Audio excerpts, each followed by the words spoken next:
Good afternoon, it's Darren from Grubbing a Tub. So I'm up on the top part of my land where most of my growing's done. As you can see, looking down into the greenhouse, things are doing quite well. But today I would like to talk about raised beds. Now, I'm sure a lot of people have different opinions about raised beds, but mine is this. I'm knocking on a bit and I've got a bad back, and also that having the raised beds helps as I don't have to bend down so far. Now, these raised beds are not wood, they're like an aluminium galvanized whatever it is that's coated and painted. They come flat packed. These ones here, the long ones, are actually, that's only half a bed.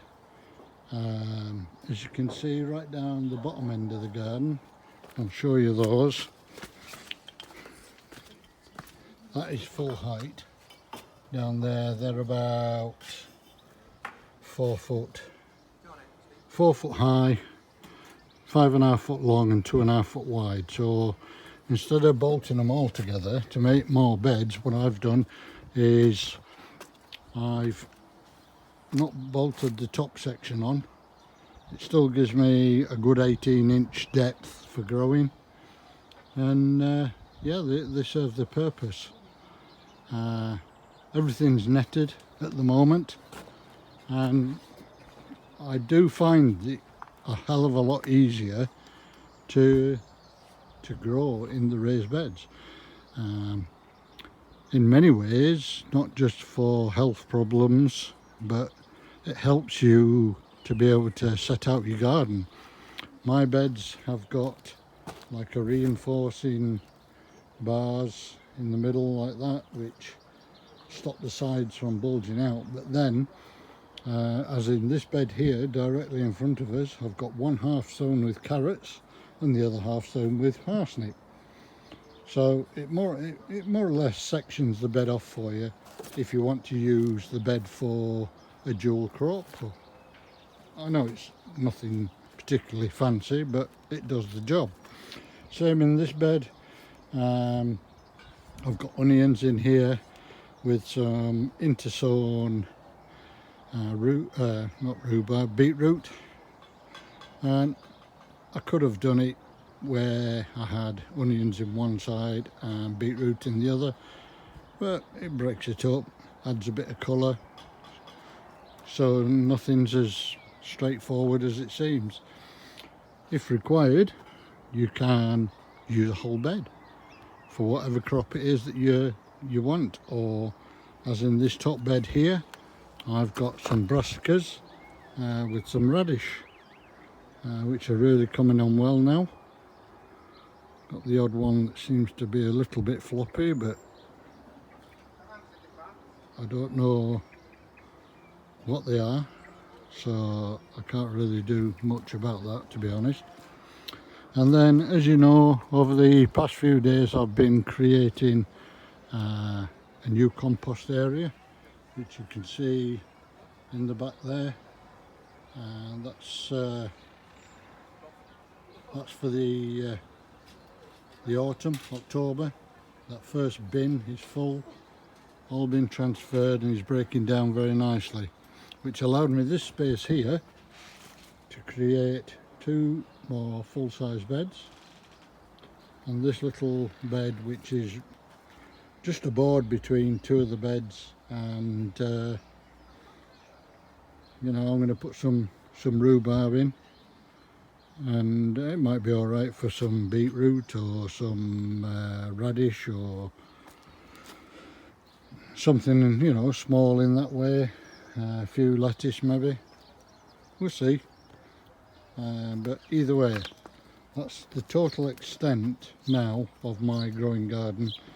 I have 14 beds, each one I've put numbers on. So the little one is number 12, the one right down at the bottom, the first big one, down the other side of the greenhouse is number 1, and that enables me to keep a good record for my diary, and that I can just write in saying in bed 1 there's so and so, and I know what's where.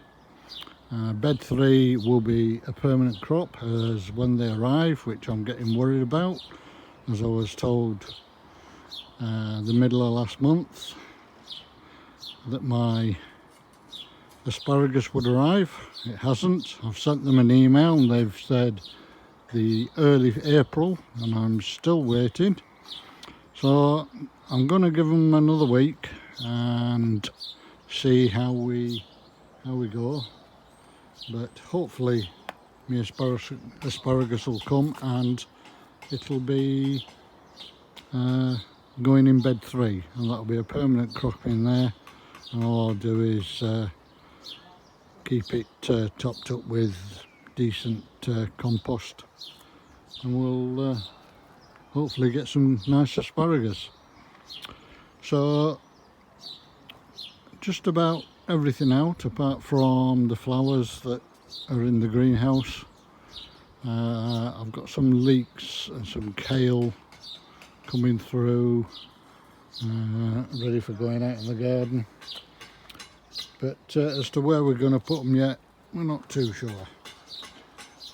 Me homemade bug come bee log is hanging up still, doing quite well. It's getting a little bit of interest, but who knows, it's probably a bit early in the season for them then at the moment, but it is getting some interest. I've got a bought one over the back here above the small bed, but I need to get that leveled up. I'm going to put a bit of a wooden batten underneath it so that it'll sit straight, but again, even though it's not 100% level, it is getting some interest. Be nice if we can get some pollinators going in these, and they keep coming back for year after year.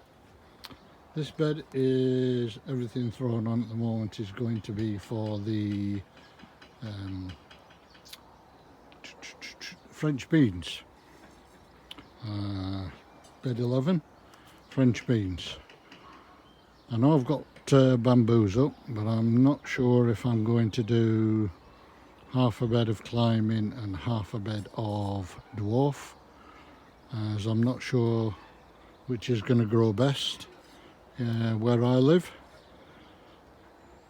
So I might just do an experiment on that and see how we get on. My gut feeling is to go for the dwarf, but like I said, we might put half and half in and see how we go, or I might put some dwarf ones in this small bed and see if that's any good. So it's not too bad a day here. Sun keeps breaking through the clouds every now and again. There's not an awful lot of wind, which I like, and I hope you all have a good day, and hopefully a very good bank holiday weekend with the limit amount of movement that we're allowed. Take care in whatever it is that you're doing. Grow your own, eat well and live well. Thank you very much for watching. Subscribe if you like the videos. Thank you. Bye.